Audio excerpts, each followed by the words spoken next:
Buttons going. Okay, we're live. All right, Aaron.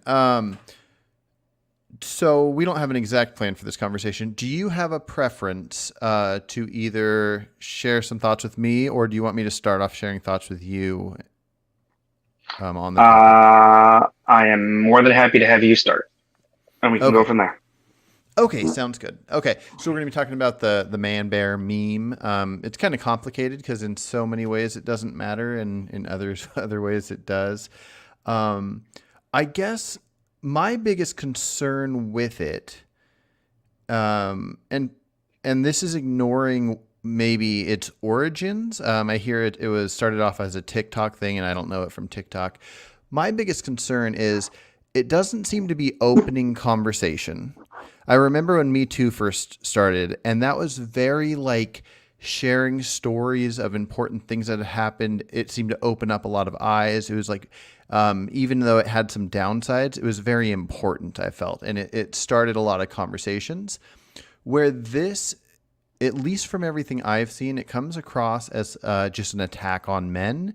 And I think the downside of it would be women that have not experienced negative things with men that like are on social media and see this and they feel like maybe they need to just go along with this idea of like it's popular and fun to hate on men.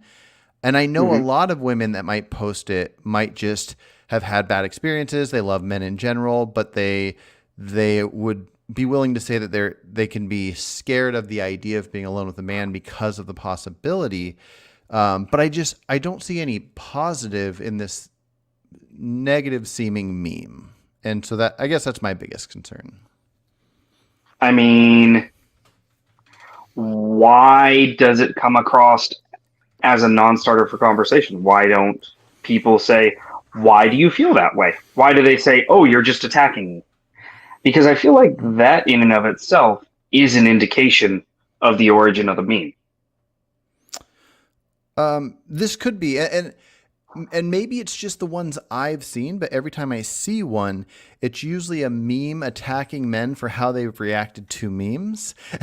And so it just seems to be that every meme, whether it's the meme itself or the message that comes with the meme, and maybe who knows, maybe it's just the people that I'm friends with on Facebook, which is just random humans all over the world that I don't really know, because I've just friend requested random humans to talk about politics and whatnot.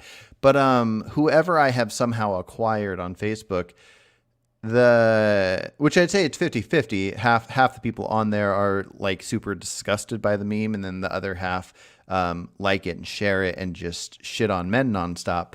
But no, I think you make a good point, and I when I see it, um, sometimes there's no way to even respond because it's just horrible negative. This is whenever men see this, they feel weak. Men see this and feel like they need to attack it, and this and that and that, and it just everything seems to be negative. But I went through and today, I think it was maybe yesterday, every time I came across somebody posting a bear thing, I comment on there saying, and I try to do this in the nicest, most like not attacky way possible, just saying, what do you think would be good ideas to work on fixing this issue we have? And I think I might have like put an essay for like issue with sexual assault on women, and almost every single person responding to that, it was just negative, like, oh, here's another hmm man coming to talk about whatever. And but I'm doing the thing you're talking about, where I'm looking at this meme as a way to open conversation.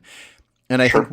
we'll get to it in a little bit. Like, so I think me and you should talk about ideas of what men can do, what women can do, and maybe what policies should be in place to fix some of these issues. But everybody I attempted to talk to about it is just like seems to be man hating type person. But I, I mean, we have a significant portion of our population that have been essayed, and like,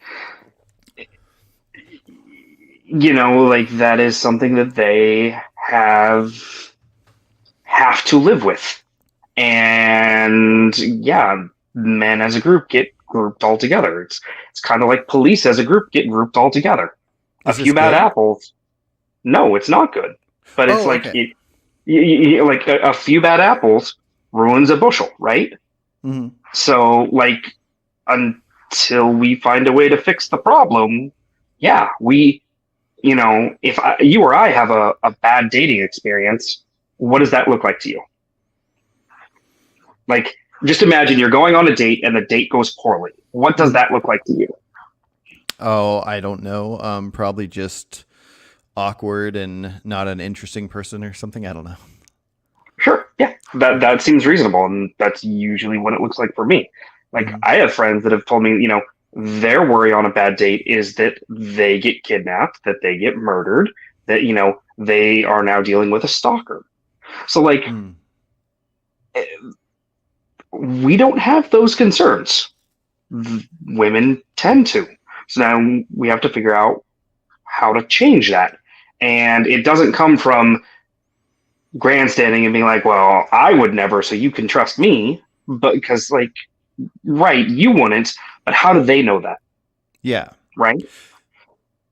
Yeah. No. And I think part of the it's tricky because I don't know, and I'm just working through this first time right now. I think sort of first time. I've thought about a lot of this stuff, but I don't know how much of it is because of one's previous experience or because of hearing about experiences, or if it's just the idea of knowing that this other human is stronger and more capable of doing something bad. Wh- what do you think it's more of out of those? When I think about the women that are in my life, I know that more than half of them in their lifetime have been assaulted physically, Hmm. sexually, verbally by men. Gotcha. Uh, Like, then that's like that is a thing that I'm aware of. mhm. So, like, I think it's just because men are bigger. I think it's because they have legitimate reasons to be afraid. Yeah. No, for sure. But I guess if I was walking down the street at night and I saw some man that looked bigger than me and maybe just looked I don't know I don't know, something kind of sketchy or something, I would feel slightly terrified. This does happen from time to time, but obviously I'm guessing somebody that would be smaller than me and maybe Mhm. less capable than me would be more terrified. And so I get this idea. I trust me. I don't want, like, I have two daughters. I don't want them walking alone at night. I don't want them going to frat parties and getting drunk and any scenario that could lead to a bad outcome. I want that stayed away from as much as possible, because of terrifying potential outcomes. But what I think is what I think is fair is to say that it is a small percentage of people that commit these acts. Somewhat small, I'd have to say, depending on the acts that you mean, because you did say something about verbal, and that could be complicated. I don't know if you're including like catcalling or if you mean to a larger extent. But I think as far as like severe sexual assault, like anything as far as like slapping some stranger on the butt, all the way up to the word that can't be said. Um, I don't. What percentage of adult males in the U.S. do you think has done something like that? I would hazard it's probably 30 to 40%. That's But wild. okay, so think about it. Like, I know I personally have smacked women on the butt that probably didn't want it. Like, that could be assault, and it probably was. And, like, yeah, I was younger, yeah, I was stupider, but, like, I'm a normal person. I don't consider myself a bad person. I have Yeah, done yeah. things like that in the past. And I imagine most people have. Okay, okay. Interesting. Yeah, I mean, I think you make a fair point. Like, I don't think somebody is a horrible person because they have. Um, I Now, if we're talking like a full on essay, like as bad as you can imagine, obviously it's going to be significantly lower. But like mm, there is a gradient here, and people are well, I guess I don't know where I'm going with this. Like if we're including the entire gamut, it will be a much more significant portion of the adult population or of the male population than you think of. yeah, yeah, and it very well could be. I mean, we all only know our little bubbles, so Hmm. it's kind of it's impossible to know, and it's really impossible to guess. The number shocks me just because I would assume that most people I know wouldn't fit into that category. Like even something like the butt slapping thing. Um, but yeah, people do dumber things when they're young. Like, if somebody does something when they're 18 or 19, that shouldn't necessarily be how they're thought of when they're 40, 50, whatever. Um,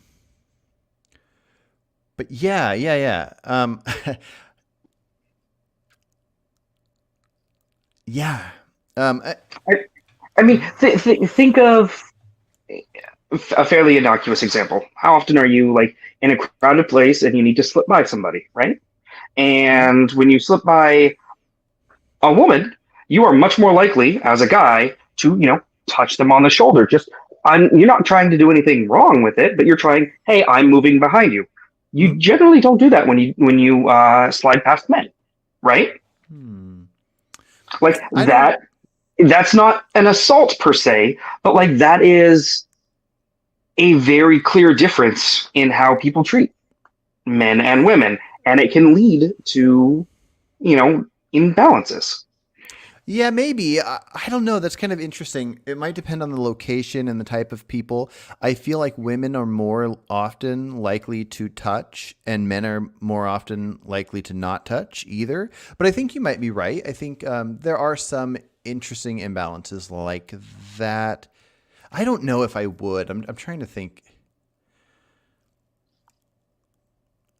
I don't think I would, but I wouldn't feel anything weird about it. Like if I'm at a concert and I'm like, I was at the front and I squeeze past people to go to the bathroom or whatever, and then I come back, I'll recognize whatever's normal for the situation, and I might completely like the front of me and the back of me just rubs against people as I'm weaving through the crowd or whatever.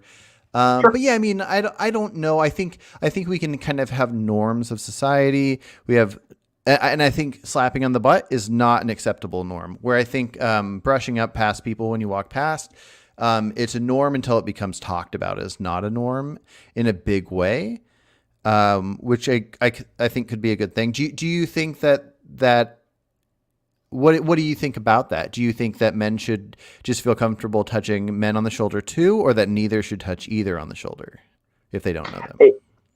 I mean, unless you know somebody wants to be touched, you shouldn't be touching them. Like, let's Yeah, be real. Like, I I don't mostly have a agree. I just personal wasn't. bubble, but I know other people have personal bubbles, and like, let's extend it further. Like, maybe when you're passing by them, instead of touching them on the shoulder, maybe you're just like, hey, you put a hand on their hip to be like, hey, make room for me. I'm coming through here, and like that is something that you would never do to a guy, but does happen to women.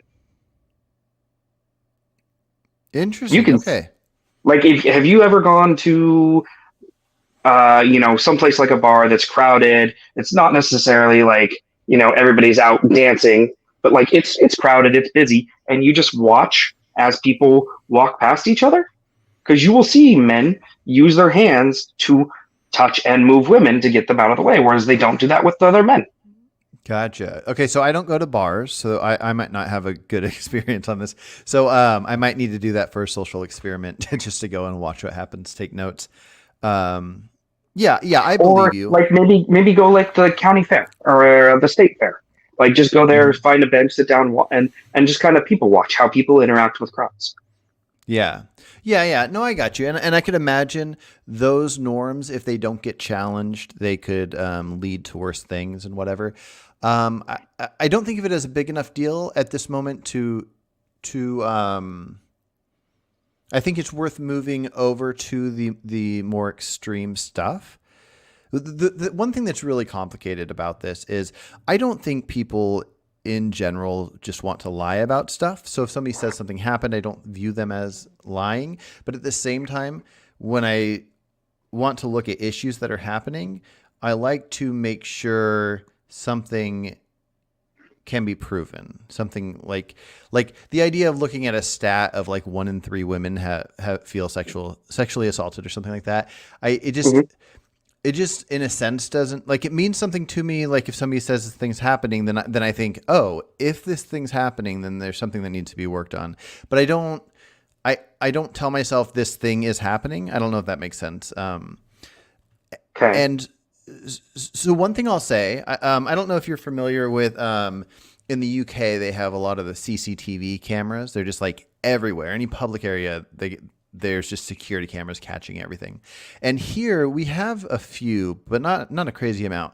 I watched this like mini documentary thing where basically these two people met up on Tinder, and then they went out bar hopping, and then she went home with him, and then it turned out that he killed her and chopped her up in pieces, went out and got a suitcase. And what's fascinating is every second of this situation from when they met up till after her death was caught on camera. Like there's just cameras everywhere. So it caught every single bar they went to. They just have cameras everywhere. And I think that's probably one of the most important things we could do that could help with this and with other issues. But as far as if somebody says like, oh, I was raped and this, that, if there's cameras at parks, at just every street, and for anybody that's concerned about like a privacy element, my argument for this would be anybody can go out. I can go out with a camera and film anybody in public. I can take pictures of anybody in public. That's just everybody has the right to do that. So if people can do that anyways, if I could personally, if I bought enough cameras, set them up everywhere, then there's no reason the government shouldn't do it. I think I could maybe be talked out of it. But that's one thing that's one way that I think we can catch people doing some of these things. And I think even simple stuff like slapping someone on the butt, you slap somebody on the butt that did not want it, you get caught on camera, you go to jail for a couple days. Cause I don't think we should put up with any, not that I think you should have, maybe you wouldn't have done it back in the day if you knew there was cameras set up, but, anyways, I don't know why I was rambling about that, but that's one thing that I think could cut back on some of this. Yeah, I could see more CCTVs being helpful. But like, I don't know what the solution is. But if you look at like say high profile cases, like look at oh geez, what's his name that just had his sentence overturned? He had Weinstein. Yeah, Weinstein. Mm-hmm. He had 100 different women come forward and say that he sexually assaulted them, and the case he was found guilty. He was sentenced, and then on appeal it got overturned because too many women came forward, and so it clearly tampered with the jury. Like, interesting. Do you want like that's crazy? Too many. He victimized too many people, so he doesn't get punished. Yeah, I'd have to look into that further. Now I had concerns with the Weinstein case. I don't necessarily want to defend him, but I've learned over the years not to just accept whatever the crowd's doing and judge somebody harshly. For one thing, from my understanding, the main thing he was convicted of was something from like the early 90s that got brought up because during the Me Too situation, there was like a couple of years of lifting the statute of limitations. Mm-hmm. So I'm not a huge fan. Like I didn't watch any court stuff. I don't know the details of how they were able to prove that a thing happened in the 90s. Now, don't get me wrong. If somebody rapes somebody, I want them to go to jail. I mean, if it was known for sure, I'm perfectly fine with somebody going to jail for a long time, 10, 20, 30 years, maybe even life. Like that, there's fewer things that are as unacceptable as that. But somebody claiming it happened in the 90s, there's no way it's like caught on camera or anything. So like, I don't know how many like witnesses to a thing or how many different people have to make a claim for me to find that evidence reasonable. I'm sure in court cases it's thought of as once there's enough people doing it. I wouldn't be surprised if in his case he was such a well-known and disliked figure that they could view it as the jury having it out for him, kind of like your average jury would probably not like Trump or something. I mean, but that's what the voir dire process is for, right? Like they get to screen their jury before the trial actually happens. Yeah. So, but anyways, I guess my point is like, just for me personally, I think evidence like has to be really clear. Like there has to be like audio recording, video recording, DNA, like, I don't know exactly all of what it would take. I just don't know if I would view something as fair of somebody being convicted of something like that from the 90s. But I don't know what the evidence was, but I'm imagining there was like, there's not going to be evidence where they find like his semen inside of her because it was from the 90s. There's not going to be evidence. You know what I mean? So I feel horrible. I would hate for somebody horrible and disgusting to just get off the hook. But I just can't imagine that his conviction was anything other than people just feeling like it was necessary to do it without evidence. I mean, I might suggest you go check out the court documents on that and read the evidence that was actually like put out. And for sure, I'm just speculating, but yeah. Right, but your speculation is tending towards, it's just a political witch hunt. I'm only speculating towards the idea of, I'm guessing that you wouldn't be able to come up with evidence that you would think would be likely if you were just guessing of what is the most reasonable guess. Would somebody likely have evidence of a sexual assault from 30 years ago? I find that to be a reasonable speculation. It's not because I want to randomly just believe the man and not the woman. I don't believe him and I don't disbelieve her. I just have an assumption that it would be unlikely to carry evidence that long. But anyways, I'll look into it. It's not a big deal. I don't think it really affects what exactly that we're talking about. But that's kind of the problem with sexual assault stuff is even current stuff that's happening in the moment. It's really hard to prove this kind of stuff. And that's what I think we need to work towards is figuring out how to prove it, or at least how to get people not in the situations maybe. I mean, I know police departments have a very bad track record of actually processing rape kits.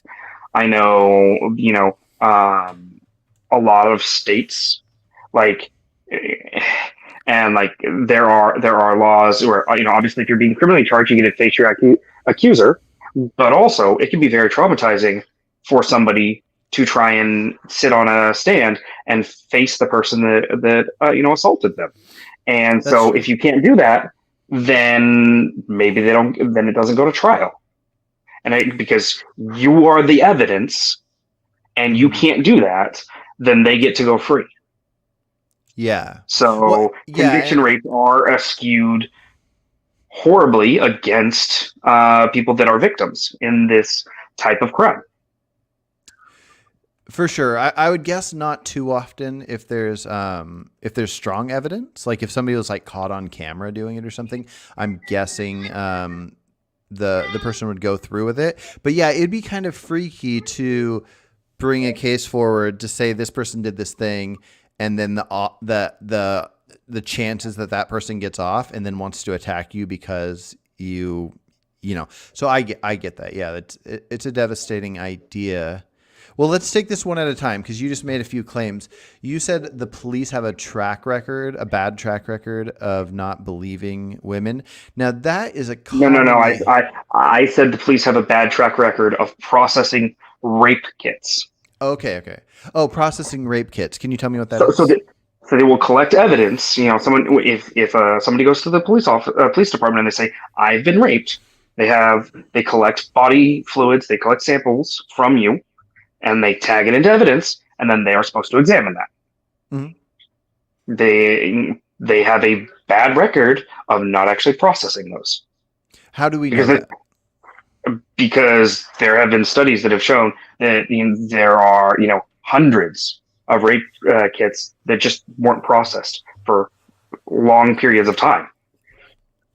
Okay, I'm just making a note of that so I can look into that Hmm.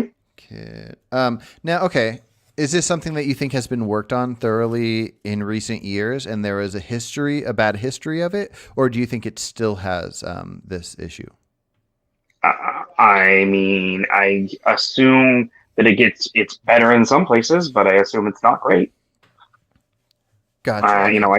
I don't think it is a solved issue in any place, um, especially in places where you're going to have more rapes occur. Right, like low density places out in rural wherever, they probably don't have hundreds of rape kits sitting, in Podunk County sheriff lockup, right? Mhm. But Atlanta, there's probably more there because the higher density. Gotcha. Gotcha. Okay. Okay. Yeah, it's definitely worth looking into. And the idea of our law enforcement doing anything wrong is top of my list. Biggest concern out there. Now, I support law enforcement. I very strongly dislike when people are anti-police. I think there are. I have no way of guessing whatever percentage of them are great or bad or whatever. But it's an important job. I think it's one of the most important jobs there could be in a society. And I am glad that we are at a time that there are advancements to have body cams and all that kind of stuff. Even though a lot of people think police get away with everything, I'm constantly coming across videos of an officer that's caught doing something bad, getting fired for it. But I think it's important that we constantly are making sure that they're being held accountable. I mean, the best that we can. I don't know exactly how we do that as individuals, but conversations can lead towards, I guess, awareness on the topics. Do you have a concern? So I know a lot of people seem to have concerns with questioning, like police asking women like what they were wearing and that kind of thing. Um, do you think that most of the concerns around that idea are a misunderstanding, or do you think what do I you don't think of it? understand why that's relevant. Why it's relevant what somebody is wearing? Yeah. Oh, it's kind of fascinating because I watch a lot of interrogation stuff, true crime stuff. I don't know why it's so fascinating, but there seems to be an importance in asking a lot of questions. For one, they especially when it's recorded conversations, because they like to make sure that stories stay the same, and Sure. they'll do this whether it's the good person, the bad person, the whatever. It's just like all the people, because whenever a Yeah. case comes up, they have to be able to show, well, they claim this and then later they claim this and their text matches this or whatever. And I think this has to happen with everybody to give everybody a fair shot. And so even though I would guess that most women that are saying something happened to them, that thing happened to them, there will be cases of people that might want to get somebody in trouble or whatever, and they'll do false reports. And so keeping track of this information will help with that. I think it's Okay. also important to have statistics to know, like, I think it So, would be so well, really my, quick. my Let me just finish that real quick. I just okay. think it'd Yeah. be really, I think it'd be really important to know that all reports of rape having statistics of 92% happen at night and 52% this and that. And I think it would, not that it means somebody shouldn't wear whatever they're wearing, but if we can know what elements of actions people are doing that would happen to lead to a certain thing, I think that's an important stat to know, not in a shaming way, but just to know. Okay. Yeah. I have no problem with that. Like, but and I understand the investigative process.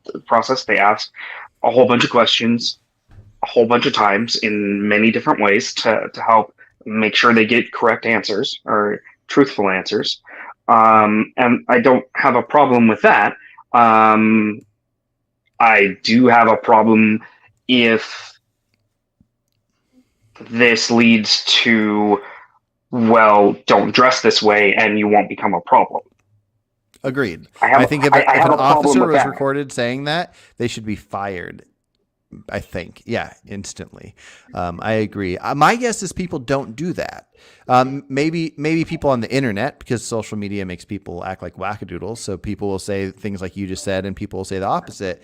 I'm guessing it doesn't happen much with law enforcement, but if it does, I really just hope people are recording and catch that kind of thing, get people fired. But yeah, yeah, I agree. I more than agree, but let's not talk about cops gotcha. because that is in its own conversation. Yeah, true.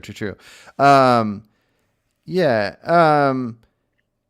Now I think there is an element to recognizing what leads to these things and maybe people cutting back on some of those things. Do I think people need to dress a certain way? Not necessarily, but even though I think it would be amazing if all people could walk the streets at night alone, knowing these outcomes, like I would not want anybody close to me, especially females, to walk the streets alone at night.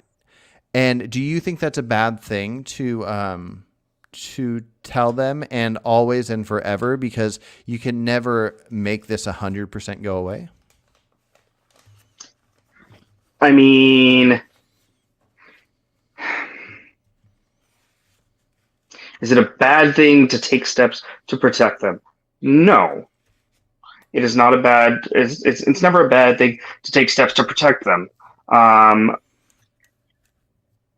I just specifically meant the recommending, like, it's midnight, don't walk alone down the street. Or even to the level, if you have a daughter that's like 15 and she wants to walk to a friend's house at midnight and she's going to wear like a mini skirt, you might say, I'm okay with you wearing whatever you want to wear, but you're kind of asking for trouble at nighttime walking down where you don't have people out in public making sure that people are up to no good.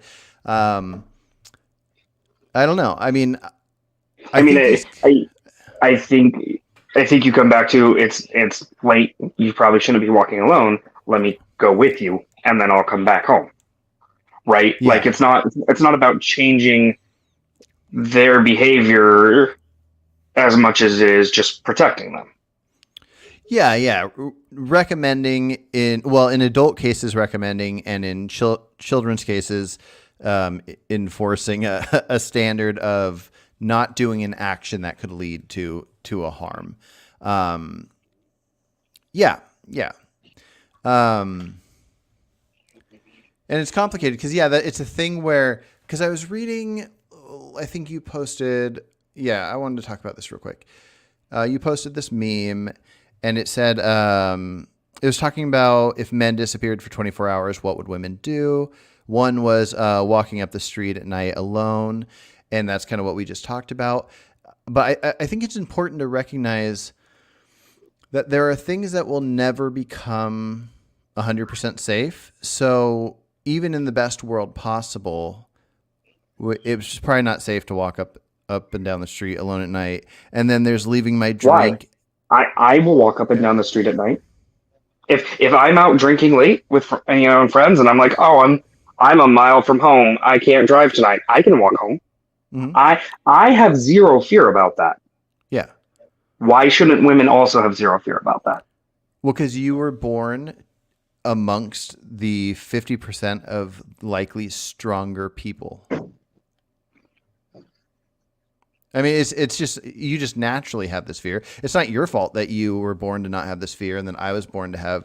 Well, also, I'm guessing me and you probably have somewhat of a fear at times. Maybe not. Maybe I'm just more afraid than you are.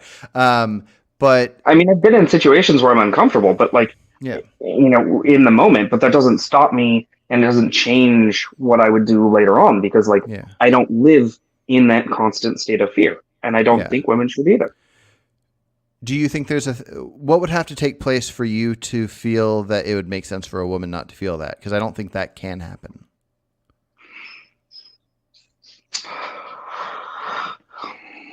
I mean, lot less assaults, a change in behavior, a change in how people interact with each other, like just at all levels. Yeah, like how many? I would guess, because I think it's logical for women to feel afraid in this sense. I don't know if I've ever mentioned it to you, but like the first time I ever became aware of this actually happened around the Me Too time, reading something that some lady wrote, and I had never thought about it before, and it kind of like woke me up. But even though I never think of myself as a threat, when I first like thought of that idea of being of the gender that is way stronger on average than the other gender, it made me to where if I'm walking down the sidewalk, especially if it's starting to get like later at night or something, and there's a woman by herself walking on that same sidewalk towards me, I will, in a non-awkward way, drift myself across the street to the other sidewalk, so I will be further away from her so she won't be scared. And this is a thing I've done ever since hearing some of these ideas. And that is a good thing that comes out of these kind of conversations, is you can learn how people feel. But that being said, because of that, I'm guessing, since we will never have assaults go down to none, that there will always be somewhat of that fear, especially depending on the day and the time and how many people are out. It could be midnight and a couple of the scariest guys in the world can be there. But if you have 200 friends around you outside, you're fine. But if you're alone, you're going to be scared. I think that will go on and on for the rest of human life. And I think it was for all of history. And now we can feel better. You can have various things that make you feel better, but I don't think anything's going to make some of the scarier moments not scary. So I'm not saying that we have a lot to fix. I just don't think there will ever be a time where it'll make sense for women to want to be alone at night. I don't think we ever get to the point where it's zero, but like, we're not at a point where it's zero men get assaulted at night. True. Yeah. Oh no, I don't think we'll. Yeah. So like, we should be able to get to a point where roughly the same number of women as men are assaulted at night, and therefore, like, it might be more logical for them to be able to walk around like that. Yeah, maybe. I mean, I would say that the least danger you could put yourself in, the better. As I say that, I think of how important it is actually to be in certain kinds of danger, but not dangers of assaults. But it's good to climb trees and risk falling out and that kind of thing. But I think that, and that's why I want things like CCTV cameras and all these different things, DNA testing, whatever.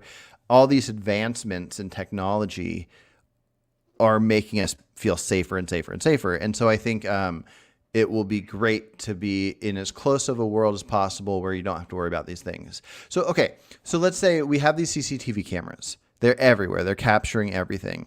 My guess is the only sexual assaults that can happen at that point that aren't caught on camera would be in houses and maybe in private establishments and the private establishments bathrooms and stuff, like a bar bathroom. Somebody might drag somebody into a bathroom or something like that. I can't think of a way. Hopefully public areas and have bathrooms and whatnot, people just catch that kind of thing. But can you think of any, where do you think most sexual assaults happen? I mean, I assume most of them happen probably behind, closed doors. Okay, like somebody home somewhere.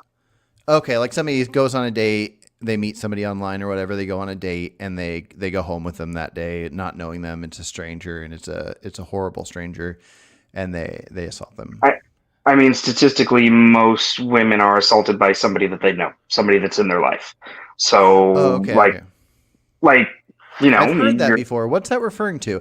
Is that including stuff like when they factor in like a husband that slaps his wife, or is that like a sexual assault thing? We're talking sexual assaults. So okay. I didn't know if that factored. Okay. Husbands, family members, friends that you have, like your extended group of people that you know are the ones that are more likely to sexually assault. That's so wild. What is wrong with these people? I accept the idea that there's crazies out there that I assume just have no friends and they're hiding in corners and they just have mental problems and they do some wild things. But I like the idea of somebody doing this to like friends and family. Huh, how strange. And that is what the statistics show. Yeah. Do you know? Okay, so we probably have statistics of reports, and then we probably separately have statistics of convictions. Do you know if the conviction statistics show that same outcome? I don't. Okay, that'd be interesting to find out. Not that the people would be lying or anything, but I just wonder if the ones that are like, and even convictions could be inaccurate. You hear all the time about,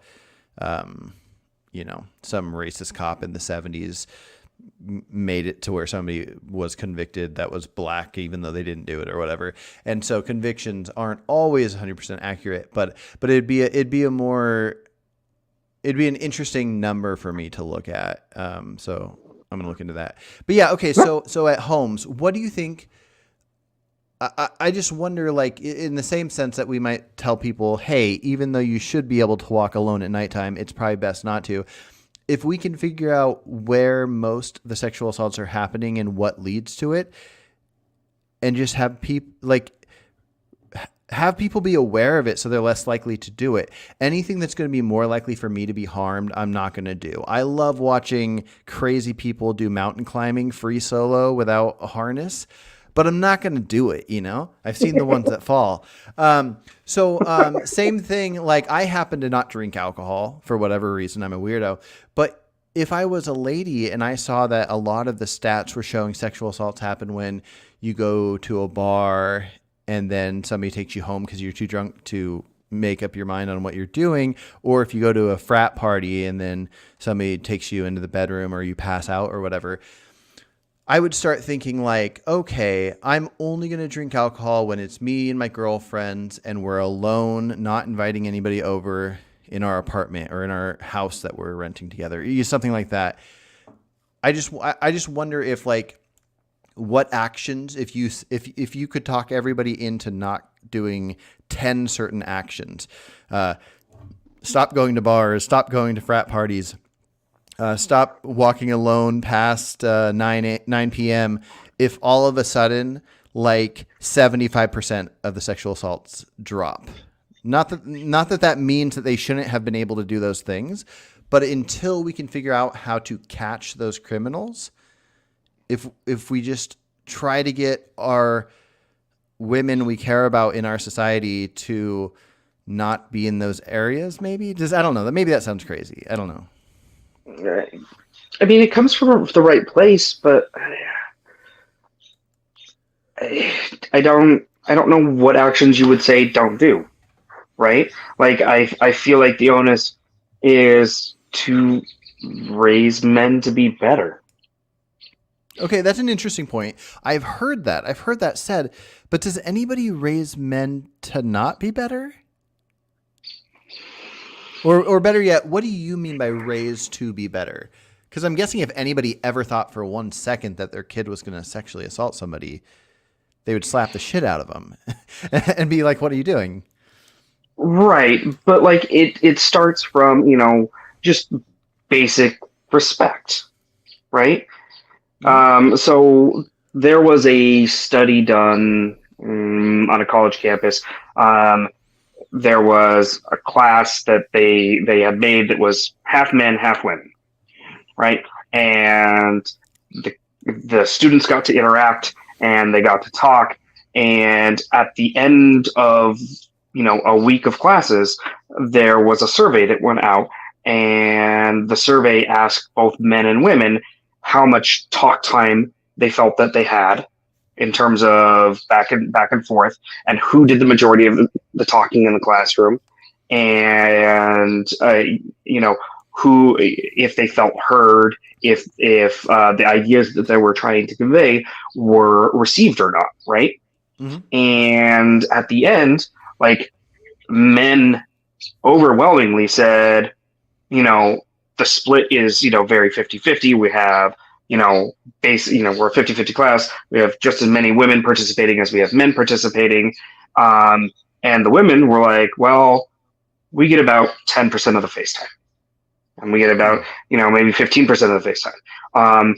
And when you looked back at the recordings of the class, overwhelmingly, it was the men that were talking. And so, like, the perception that a lot of men have is, yeah, everything's equal, everything's fine. But the reality is that's not usually the case in our society. There's that. There's wages. Wages for women tend to be 12% less for no reason other than they're women.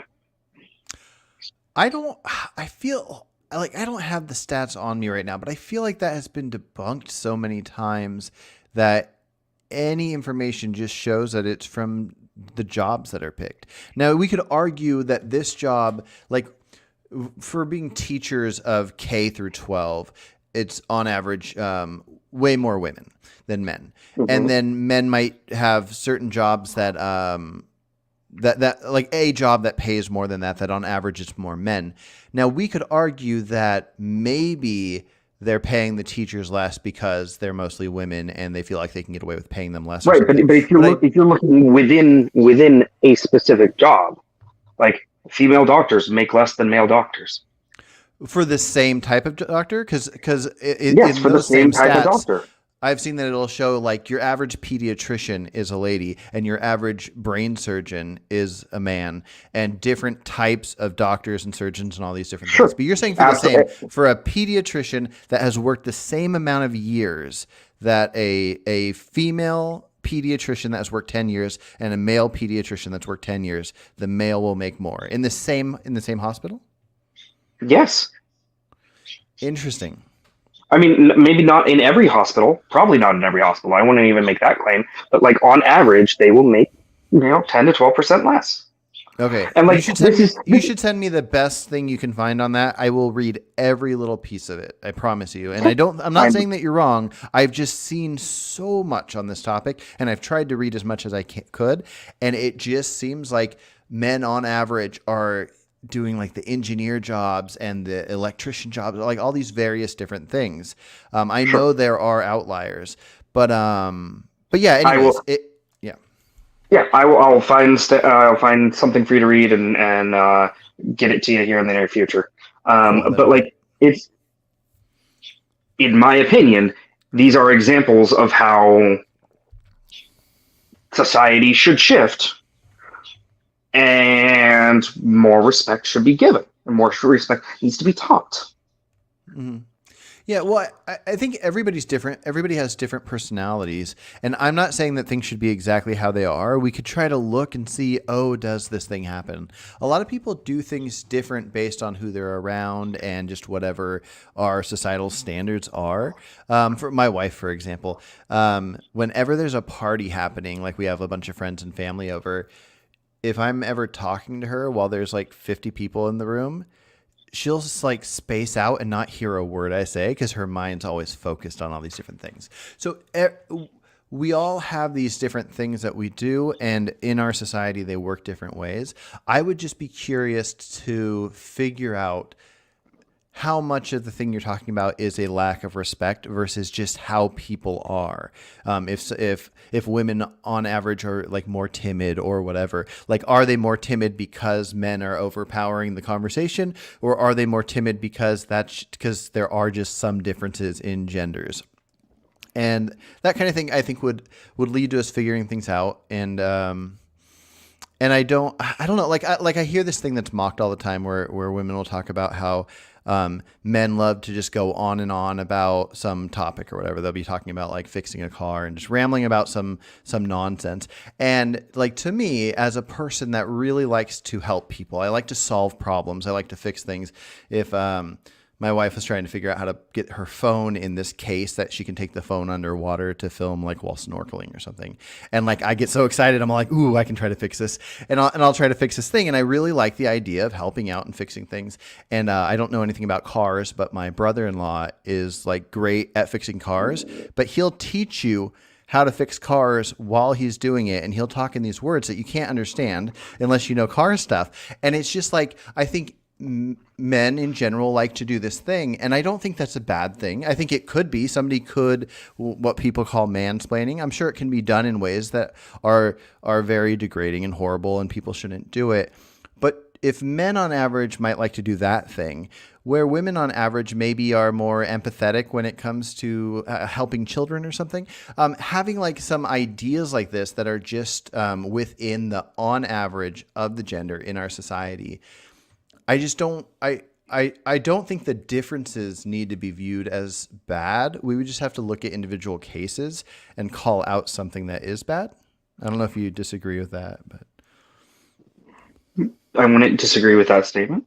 like the college class, without looking at it further, it's hard to know if the women talked a lot less because the men were doing anything wrong, or in general women, and I guess in that case we'd have to say of that age, were they just less interested in talking, or were they talking? But the study wasn't about how much they actually participated. It was about perception. Oh, okay. True. I do remember that part. Yeah. Right. So the study didn't care how much they actually participated. It was literally about how much you perceive that each part is actually participating. Right. So the class, the men in the class, had this perception that no, women are participating just as much as we are. It's actually happening, and the women are like, no, we're really not. And, and then when you look at the stats of how much time was actually done, like it overwhelmingly favored participation from the men. And that was very much in contradiction to how the men perceived it and how they remembered it. Gotcha. Okay. Yeah, that is interesting. I don't know if it's necessarily bad. I mean, I guess it is bad to perceive things wrong. But I don't know exactly what it means. But it's interesting, and it does mean something, and it's worth looking at for sure. Real quick though, so we got about 10 minutes. I want to ask you a couple questions. The first one is going to be for people like me. So I explained to you that I don't really have any friends that fall into this category. So when I see things that will say what you can do to support women and on this topic, it'll be things like calling out your friends that do these things or whatever. I don't have friends that do these things, so I don't have anybody to call out. What would you tell every man that could listen right now that falls into the category of me, who I don't know a single man that falls into any of these categories of what we're talking about? What's something that, well, I don't even know if there is an answer. Is there anything that men like that could do that you think would be beneficial for our society on this topic?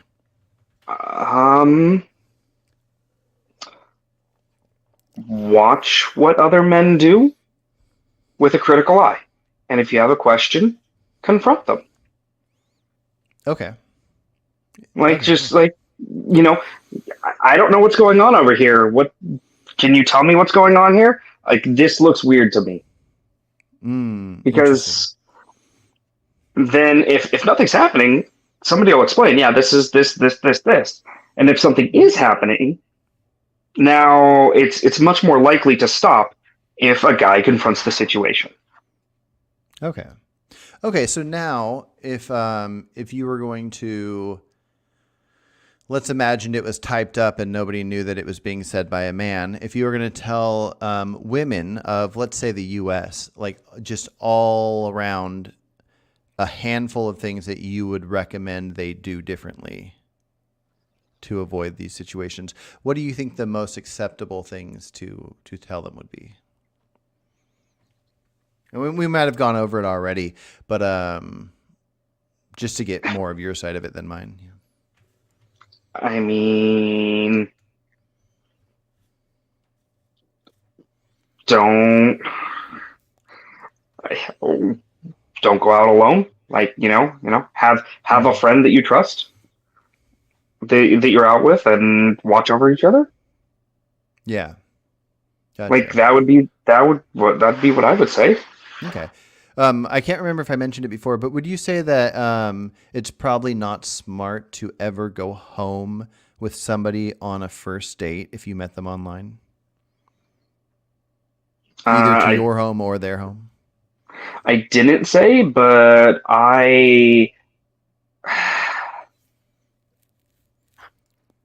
that's, yeah, it's probably not smart.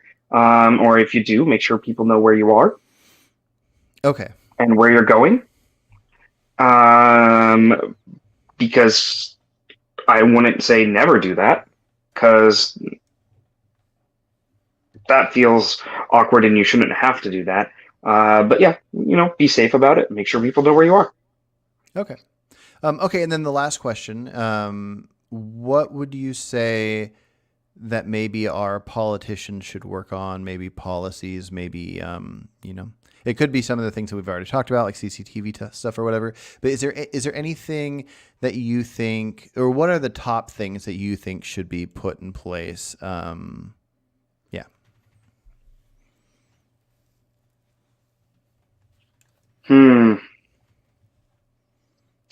I would try and review our legal system to make it easier for victims. Mm. And I don't know where that line falls, because again, you have to have a system that, obviously you don't want false accusations leading to convictions. But right now our legal system is very tyrannical against victims. Mm.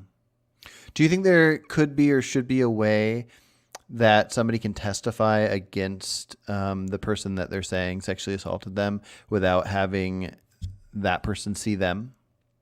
Could they be behind a two-way mirror or something like that? I mean, I'd be fine with that. Like that would make sense. Like obviously their counsel would have to have access for cross-examination and things. But like, I feel like forcing them to face the person that assaulted them is a bad thing. Yeah. Yeah. Yeah, definitely. I agree. I might hear a reason to see why they don't do it, but I can't think of one right now, because it's a devastating idea if you say what somebody did and then they hold a grudge and then they could come after you. I mean, it's uncomfortable in the moment, but my bigger fear would be them coming after you in the future, and then like it'd be horrible to just like be terrified of that individual your whole life, or to have to be in some like witness protection program or anything like that. Yeah, that's pretty devastating. Yeah. I don't know how often there are like, what's it called? Like internal affairs or something like that, where people within like maybe the FBI going to police stations to do investigations or having undercover people. I think with what you were explaining about, I think you called it rape kits, there should be people checking up on every topic, not just this one. But I think there should be things in place to make sure that there aren't corruptions or biases or anything like that within police stations. I'm going to look into it further to see if there's ways to get current stats on it. But yeah, I would agree. There should be things in place to make sure there aren't corruptions in police forces. Unfortunately, a lot of those have, no teeth because of the state of police unions. But like, that's neither here nor there. That is a topic in and of itself. Yeah. Because that seems kind of like the issues are figuring out ways to prevent, figuring out ways to convict when an action happens, and those are kind of the only two options. If something happens, figuring out how to do the best reaction, and then figuring out how to help things not happen. And so it seems to be that it comes down to the reason it's hard to convict is because it's really hard to have evidence on this kind of topic. If there's no camera around and somebody slaps somebody's butt, there's not going to be a handprint on their butt. There's not going to be fingerprints. There's if it's not on camera, the best you have is a person witnessed it. And I don't know if somebody should get in legal trouble because somebody says a thing happened, but I also don't want people to get away with being harmful. And so I don't know what the answer is, but I definitely think there should be more conversations like this, and hopefully politicians work towards holding officers more accountable. But yeah, I